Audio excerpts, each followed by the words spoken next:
Want to welcome you to another episode of Mindset Growth Podcast. I'm Gary, your host, and I'm excited to have a guest return today, Ray Gage. Ray, I appreciate you being back on the show. Some things have changed since we visited last time. I think the last time you were here, we were getting to know you for one, but also you were looking at maybe some transition in your life. And so just for new audience listeners and things like that, would you give us a background maybe on, where you come from and what you're transitioning into or doing currently? Sure. Well, that could be your Reader's Digest version. Well, I said brief, didn't I? Or You short? did, but I said short. I know, but it's all that those words are all relative, right? All right. Anyway, no, my name is Ray Gage, and I'm happy to be on the podcast again with you, Gary. The first time we did talk about a little bit of an introduction as far as who I am, I guess, my background, but I am a soon-to-be ex-insurance agent. So back up on that a little bit, but my career is, from a business perspective, has been spent, 33 years of it has been spent on the insurance side of things. And in the last year and a half, I had come to the realization that that was not something that I wanted to be doing with the rest of my life. And then have been working through that process to figure out, okay, what is the thing that I would like to be doing instead of insurance? As you can imagine, after 33 years of doing the same thing, and I'm 55 years old, it's a daunting process to go through mentally, emotionally, everything you can think of to think of making a transition to a different quote unquote career, or whatever you want to call it at this point in time.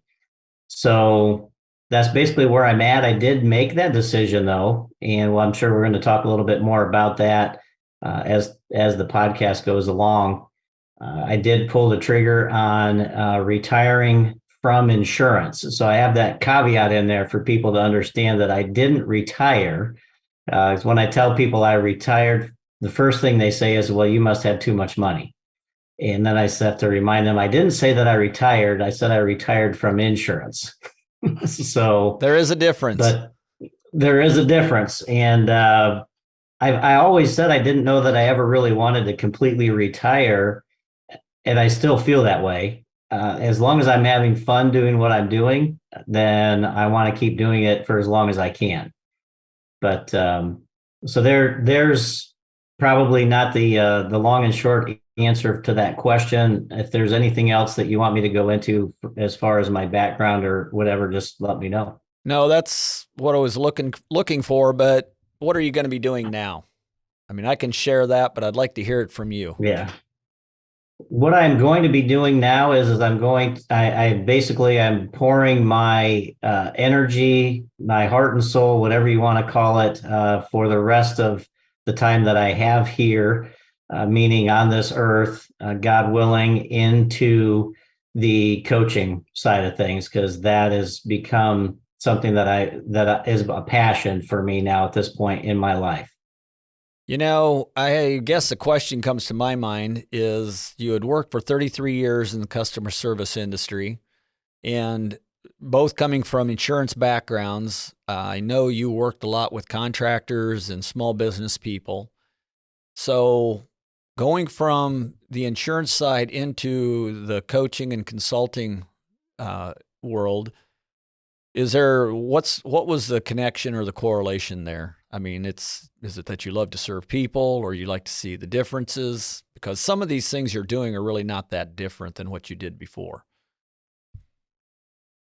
That's true. And the interesting thing about that, as I look back on my career and the progression of it over time, as I worked with more business customers and then larger business customers as time wore on in the insurance side of things, I started to think back to circumstances, conversations with all different types of business owners that really correlated to more of a coaching aspect than an insurance aspect. So whether that was leadership questions, building teams, culture, there was just so many different things that came into play in the conversations that we had about. The conversation was about insurance, but at the heart of it, it was really about something else.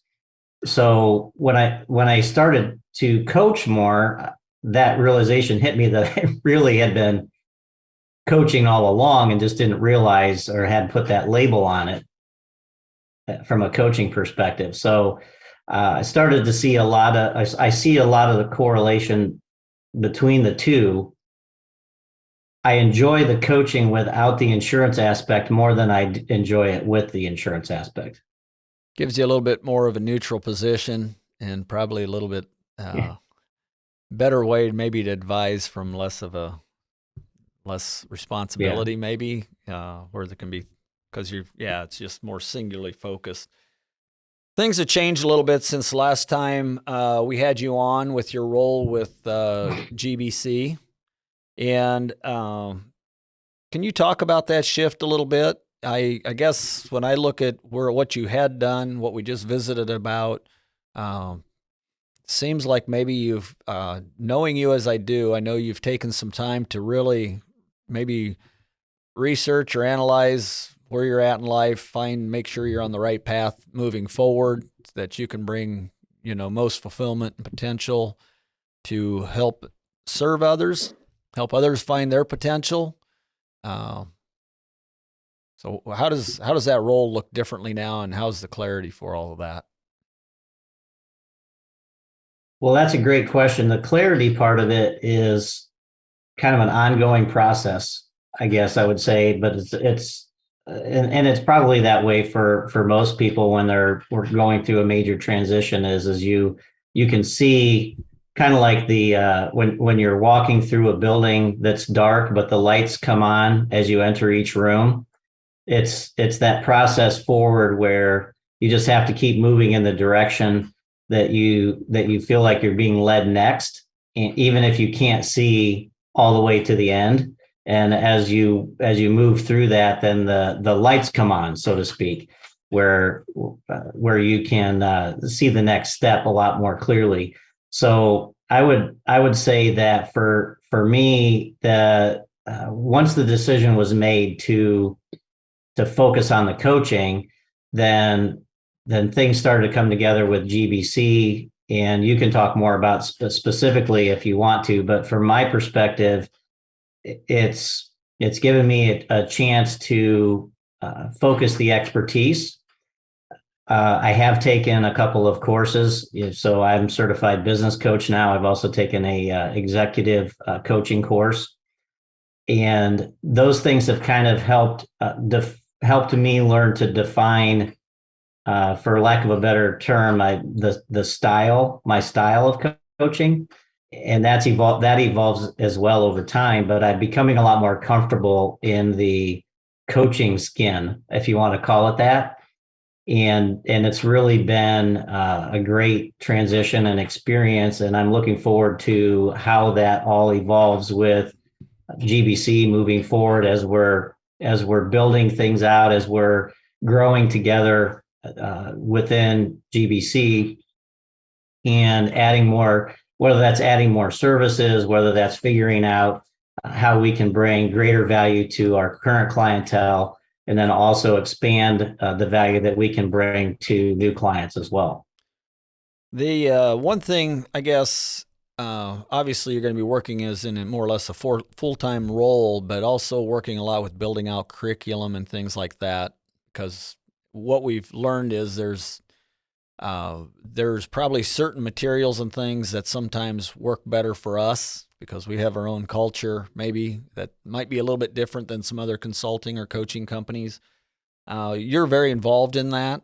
Do you want to visit about that a little bit, or share a little bit about how that process looks? Sure. Well, as you know, one of the things that seems to come up a lot is for a lot of the people that we we work with have really good skills in a certain area where they started a business, they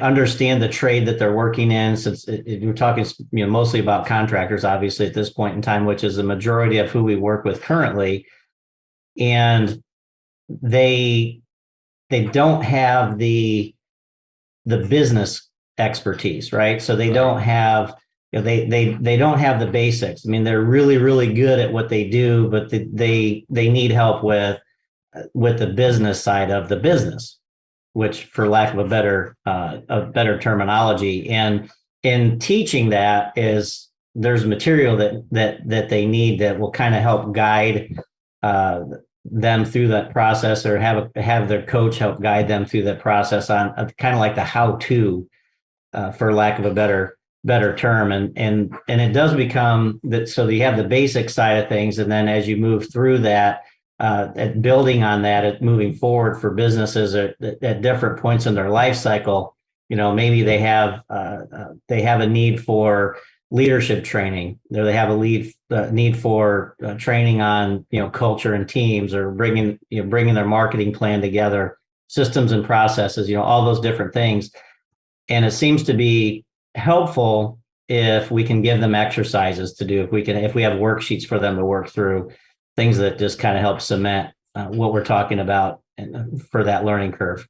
You know, this kind of leads me into this next question or point that I want to talk about. One thing I think that's unique at GBC, over this past year, we've really developed a group of people that have very, very niche skills at high levels.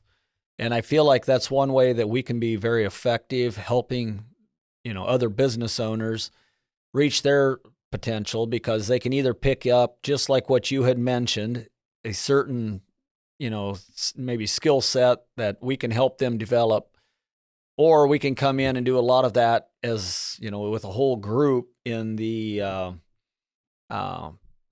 like in the whole organization. We can break it down to the like 5 pillars of organizational structure that they need to really elevate their business. And if they're really one of those companies that want to scale and grow and do it quickly and do it correctly and be effective at it, where do you come in on that? I'd like for the listeners to know a little bit more about you and what your specialty is in some of that. And maybe it's a little bit redundant to what you already said, but you bring a piece, you're really bring a piece of that in for us. Well, I'm not sure if this is the question you're wanting me to answer, but I guess what I would kind of think it is. So kind of circle back around a little bit to the kind of the life cycle of a business. And usually what happens is a business will get to they get to a certain level and they stop. And they stop because of something. It could be something basic, that they don't have the basics all in place. In order for them to get to the next level, they need to get better at understanding their numbers. So their accounting processes need to be more well defined and things like that. So it's kind of talking through, like you said, the five pillars of basic business success. And then at each level, there's almost like there's a ceiling, and at each ceiling, there's something that has to happen. And it's usually from a leadership perspective, there's something that has to happen in order for them to break that ceiling and get to the next level. And that's true with, if you can even relate that to life. I mean, even the normal process of a human being's growth is that way. I mean, you go through phases of life, and a business is no different, because business is basically just a reflection of the people that are involved in it. So business is almost a reflection of life. Hopefully life isn't a reflection of business, because if that's the case, then you really need a coach, right? Right. So I don't know if that kind of answers your question a little bit about the philosophy, the perspective that we're trying to put together at GBC. Yeah, I would, I'm going, this is totally off script, but you had made a comment once, and we run into this. There's a lot of times people want to know, well, what's your experience? And, I've had a really broad range of experiences, but just because I've helped put a few shingle roofs on don't make me a roofing expert. However, I understand business quite well. But I know you've made the comment already. It doesn't mean to be a successful coach, it doesn't always mean you've had to have had experience in that field of work. And I'd like to talk about that just a little bit. So I'm throwing you a curveball on that because you'll see even coaches that, they were maybe successful in one level or another, or they just one day stepped up and they were successful and they never played the game of football ever, but they became a successful football coach. How could that possibly be if they didn't have all that knowledge from playing it themselves? I think it's fair for people to understand a little bit maybe where they're at even in their own business, that just because they've not done it before doesn't mean they can't be successful in it, and that they had to go through a certain, path to get to this success, because there's a lot of folks on earth who have just accomplished amazing things, learning as they went in almost new fields of expertise. But sometimes it's, how do you explain that? So I think the easiest way that I think to explain it is by helping people see the difference between a coaching and consulting. So, and how I would say that is for a consultant, a lot of times you need somebody who has been there, at least has done the process, maybe not even to the same scale that you have, but they're familiar enough with the process of how to do that in business that they can walk you through it.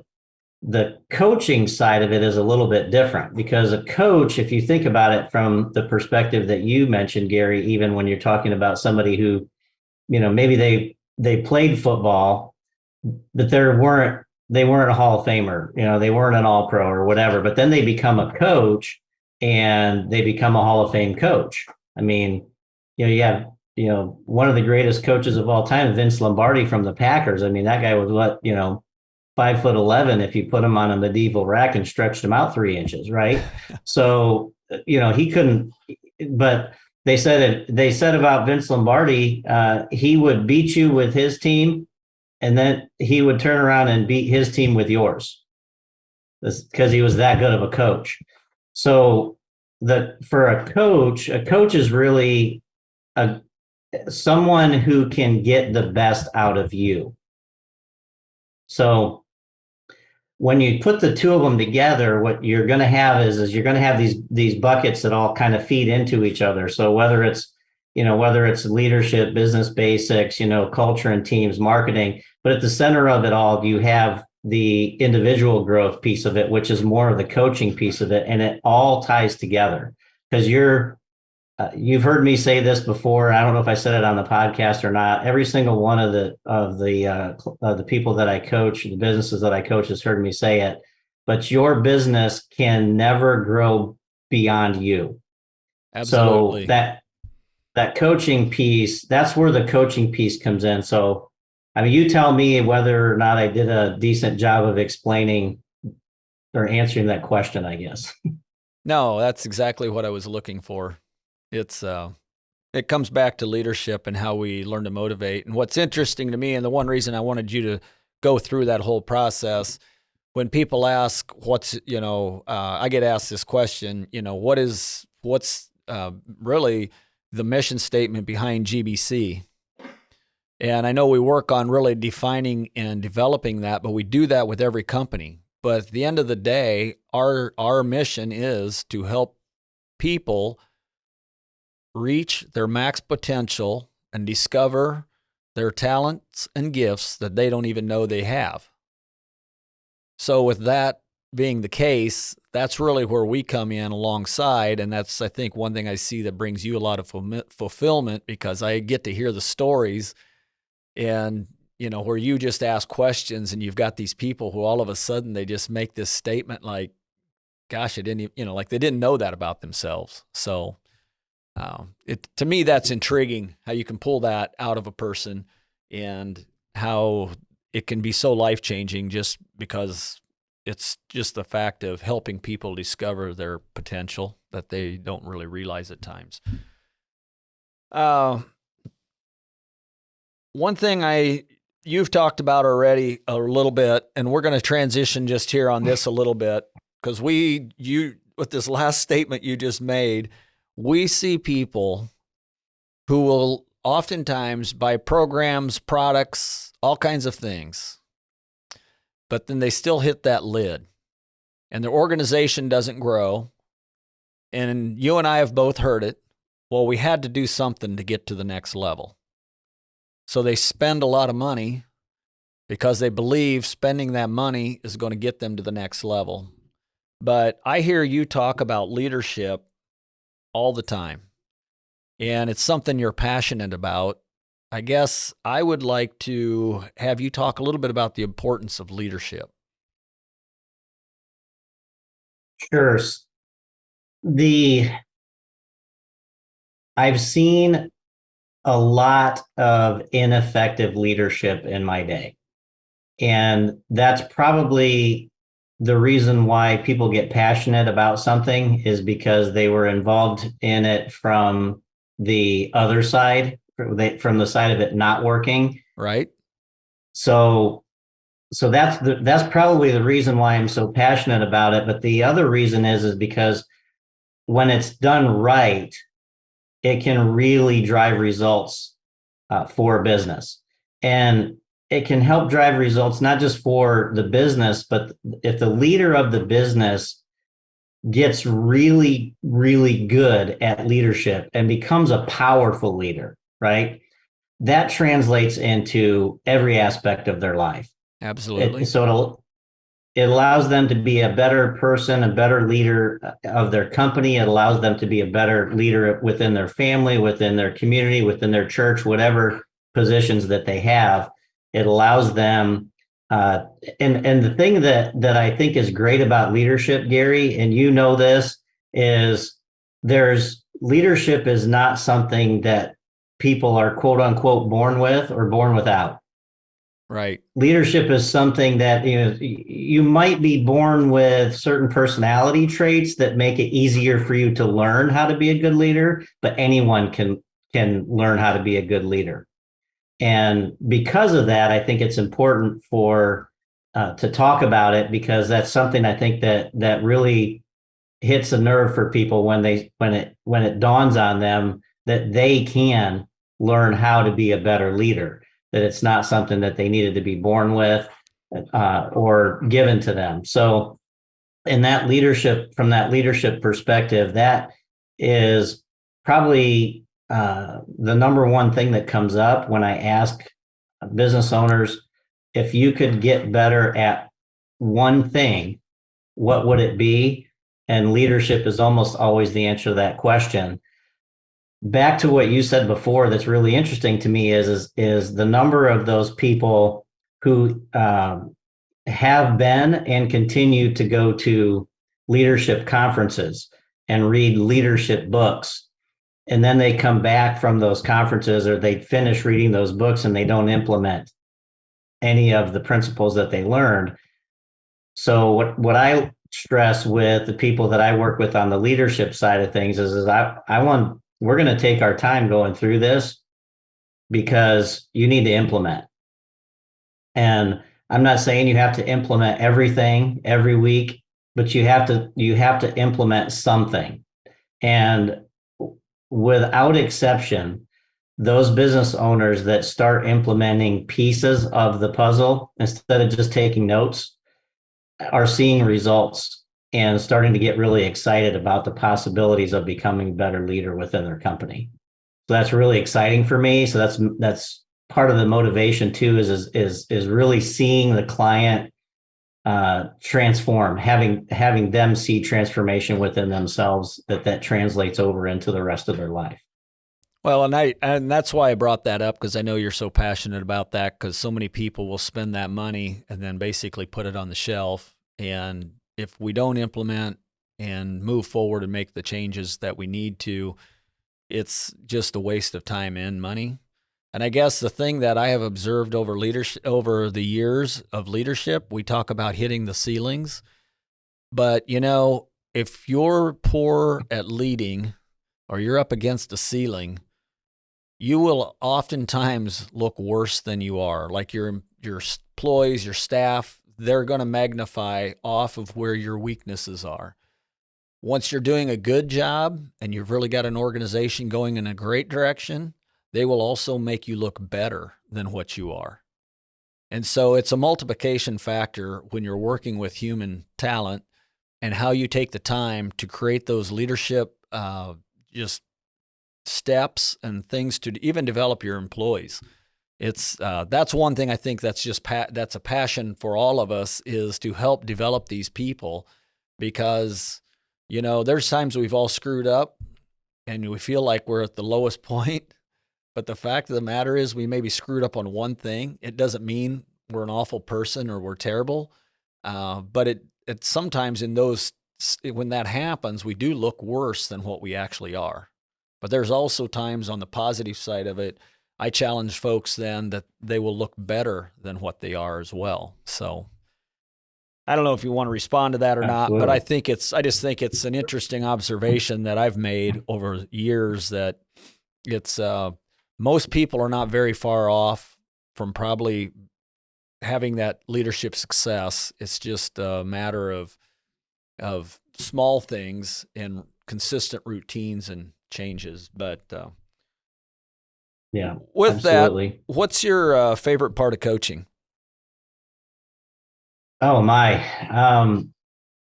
You know, that should be a really easy question to answer. So I'm going to try to break it down to the easiest answer. And that is, I would say when I see the light bulb go off in a conversation that I'm having with a customer or a client, because when I see that light bulb go off, then I know that we're getting somewhere, right? And so then continuing that conversation and having them talk about what made the light bulb go off and how that's going to be transformative for them. That's really my favorite part of coaching, is when people actually start to see the results that they can create for themselves. No, I know that about you, and it's so much fun too, just to get that feedback, to know that you've helped improve somebody else's life. I know you've been working hard on getting a lot of material put together and just provide maybe better tools for a lot of clients to use. Do those just come out of a lot of working at that clients you work with that come out of maybe a void of something that you feel you need, or what drives some of that? So that's probably the biggest driver, is the void that's there in finding something that would actually help someone be able to take the concepts that we talk about in our call and actually provides them with a practical aspect to it. So whether that's a worksheet or an exercise that we go through, it helps them to better define that. Then they have something in writing, something that they can duplicate within their company with their teams if they want to. And the overall, I think that the ultimate goal at the end of the day for us, for GBC, with the material is helping the clients, but then also better equipping the coaches, so that we're able to provide a higher level and more consistency of transformation within a company. And that way the process is more defined and we can duplicate it easier moving forward. So that's probably the reason I would give for most of the material that's being developed. You just brought something up that's really interesting, because one of the things that we have happen already and is going to continue to happen, and is a big focus of us at GBC, is not only serving the clients, but developing coaches and helping just a larger network of people. And so I share that just so that folks know. I mean, if there's people out there that are even just interested in this type of career, a conversation with you might be a good start, just to try to answer some questions and get their mind around that, because you're working right now, getting started with a program that's just out there to directly train and equip coaches to go out and work with clients as well. So there's really more than us just working GBC with us coaches at GBC working with clients. We're also being proactive in making sure that we are on the same page. We have the same belief systems, the same goals, and we understand that we can go through a systematic approach to serve clients, but we're also going to be training coaches in that whole process as well. So maybe you want to add to that a little bit, or what some things are that you see in that process. Well, one of the things that I've already seen, and I think I kind of hit on it a little bit already, is that some of this material, even though it's limited at this point in time because we've just started building it out, that I've already had requests for the business owners that I've gone through the material with, for them to be able to have access to it, for them to be able to use it with their team. So there's a coaching aspect even within a business. So the leader as a coach is the other side of it, I think. So with the leader of the business as a coach as well, having the ability to take some of the material that we've used so that they can take that coaching within their company and become that person within their company as well. That's another aspect of that material that's really making a difference so far. Well, and it's we like to see companies that work at developing their people, and not only on their own leadership skills, but also develop others. So that's really one of the 5 pillars that we work with in clients, is development of their people. So I think it's worthy to know that it's an ongoing process, the education and learning piece of that. What are some things that you'd like to maybe share with people out there that about what you see coming next year, and some of the things you're excited about that you think can make a difference or an impact in their business? I think that one of the things that we've all had to learn over the last 2 to 3 years, because of, we went through a physical pandemic, and now we're going through, for lack of a better term, an emotional pandemic, with all the fallout from that pandemic, is the ability for a business to be resilient, and also then the ability for a business to be able to pivot when necessary. And there's a lot of planning that goes into that, but that planning will really pay off in the future. So I think that developing those systems and processes, developing that leadership, developing that culture, all those things that are so important within a company to build, will help them from a resiliency perspective, from the ability to be able to pivot. Because I really see that moving forward. I think that the companies that survive into the future are going to be the ones that are really intentional about doing those types of things. And the main thing when it comes to that is the people. And you talked about it, people, developing your people. Being an effective leader involves developing your people. Being an effective leader means having the right kind of culture. And the businesses that are intentional about building that culture are the ones that are going to survive. The ones that are going to fail, for the most part, are going to be the ones that don't pay any attention to it, that just let it happen. So I think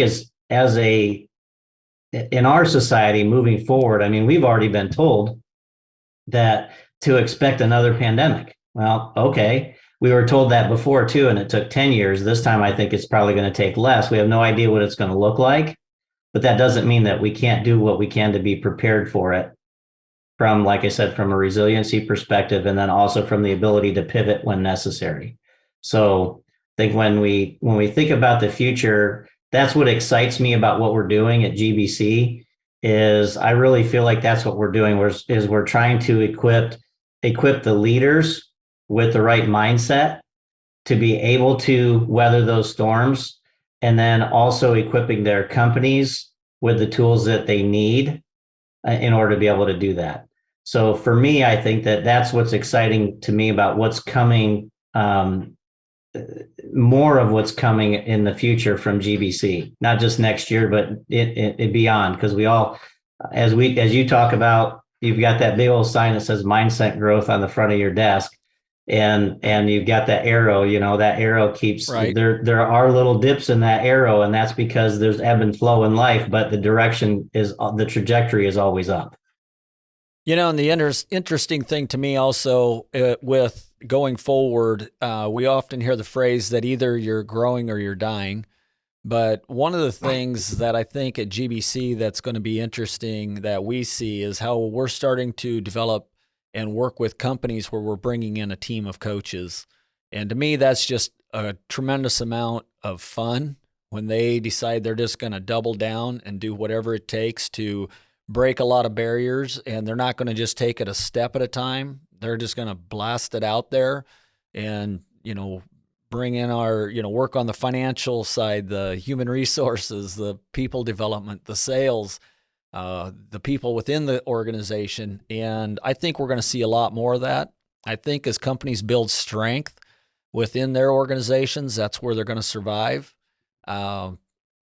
There will be some that will hang in there maybe for a long time, but I think there's going to be a different level of aggression that needs to happen for businesses to really be viable and push forward. And I think we've seen that in the pandemic. There were some that had 200+% growth that I worked with. And then there were others that, they went down that year. And a lot of it was just how creative they became and how they attacked their position and how they responded to it. So I don't know if there's anything you want to add with that or any closing statements you want to make. I'm going to wrap it up here in a little bit, but it's just, if I would encourage anybody listening to this, go out to our website, get on our email list, follow us on social media. There is an amazing amount of new things coming. And one thing we believe at so much at GBC is the teamwork effort, because we all know that we have strengths and there's other things that are just not so much in our wheelhouse. And I'd maybe have you add a little bit about that, just if you'd put in your thoughts about that, because that's what excites me going forward. Maybe because I've worked alone for so long, and it's just so exciting now to have so much support from people like you, and I can just, name others that we'll have on this show too, to talk about what it is that they bring to the table. Right. So you want me to just talk in general? Yeah, talking a little bit in Yeah. general on that. Right. No, and I agree. I mean, we've already seen just the amount of changes for GBC in the last year have been, off the charts crazy compared to where we were a year ago. And just the different services that either we've brought to the table or we've been able to expand in that amount of time, whether it's the HR stuff, whether it's marketing, the sales that we're bringing, developing the material for for coaches, and then for coaching businesses. I'm just thinking about, my mind's almost spinning a little bit, just kind of thinking about that, and then also knowing some of the things that are in the works that are so exciting, that are coming down the pike, that are going to be coming out next year. So it's just it's really cool to be involved with that, to have a really cool team put together, and just to be able to watch how everything is coming together and is going to start that trajectory, right? So just keep moving forward and moving up, and it's just a great time to be involved with GBC, and I think that our clients are experiencing those results already, and they're. I just think that 2023 is going to be one of those, knock your socks off kind of years for us. I would agree. I really appreciate your time, Ray. More than that, I appreciate your friendship, your insight, your wisdom. You get coined as the deep thinker, but you always tell us that it's easier to think deep than not. So I think it's just you have an analytical approach to how you process and view situations. So I appreciate that. Folks, you can go out and hear us on YouTube, Facebook, Spotify, Google Podcasts, and iTunes. Want to also thank Next Level Marketing for sponsoring this episode. You can go out to the GBC website and find ways to contact them and have them do a free audit of your social media. They would love to visit with you and just give you some tips on how you can improve your marketing platform and find more and better results going into 2023. With that, we thank you for joining us today.